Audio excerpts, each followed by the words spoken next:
Hello दोस्तों, तो function से रिलेटेड एक और क्वेश्चन यहाँ देखते हैं हमारे पास। हमें फंक्शन गिवन है fractional part of x plus fractional part of x plus 1 plus fractional part of x plus 2 and so on up to last term है fractional part of x plus 99। और हमें वैल्यू निकालनी है function की √2 के ऊपर और उसका ग्रेटेस्ट इंटीजर फंक्शन निकालना है। तो देखो यहाँ पर दो फंक्शन है, एक फ्रैक्शनल पार्ट फंक्शन है और एक ग्रेटेस्ट इंटीजर फंक्शन है। अब एक छोटा सा कंसेप्ट यहाँ पे देखो, जब भी फ्रैक्शनल पार्ट फंक्शन में x प्लस एन आए और n कोई पॉजिटिव इंटीजर हो तो उसकी वैल्यू कितनी होती है, फ्रैक्शनल पार्ट ऑफ x के बराबर ही होगी। इसका मतलब fractional part of x plus 1 fractional part of x ही होगा, fractional part of x plus 2 भी फ्रैक्शनल पार्ट ऑफ x ही होगा, एंड सो ऑन जो लास्ट टर्म है x प्लस 99 वो भी फ्रैक्शनल पार्ट ऑफ x ही होगा। तो इन सब की वैल्यू कितनी होगी, फ्रैक्शनल पार्ट ऑफ x ही होगी। अब यहाँ देखो टोटल टर्म्स कितने हमारे पास, 100 टर्म्स है, तो फ्रैक्शनल पार्ट हमारे पास कितनी बार आ गया, 100 टाइम्स आ गया। तो ये हो गया फंक्शन की वैल्यू कितनी होगी, 100 time fractional part of x।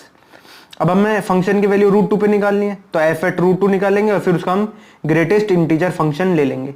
तो इसमें x की वैल्यू √2 रखेंगे हम, तो हो गया 100 टाइम्स फ्रैक्शनल पार्ट ऑफ √2। अब √2 की वैल्यू होती है 1.414, तो उसका फ्रैक्शनल पार्ट कितना हो जाएगा 0.414, और उसको 100 से जब मल्टीप्लाई करेंगे हम तो वैल्यू कितनी आ जाएगी 41.4, ऐसे समथिंग आगे तक चलते जाएगी। √2 हमारा इरेशनल नंबर है।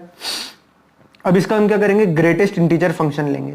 तो जब हम फ्रैक्शनल पार्ट ऑफ √2 का ग्रेटेस्ट इंटीजर फंक्शन लेंगे वो कितना होगा 41.4 समथिंग कुछ आएगा, तो उसका ग्रेटेस्ट इंटीजर फंक्शन लेंगे तो हमारे पास कितना आ जाएगा 41।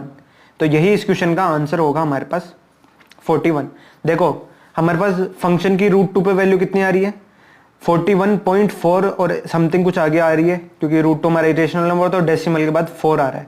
तो इसका ग्रेटेस्ट इंटीजर फंक्शन क्या होगा, 41.4 का ग्रेटेस्ट इंटीजर फंक्शन होगा 41, तो 41 इंटीजर हम यहाँ ले लेंगे, तो इसका आंसर हो जाएगा 41। तो एक सिंपल क्वेश्चन था ये।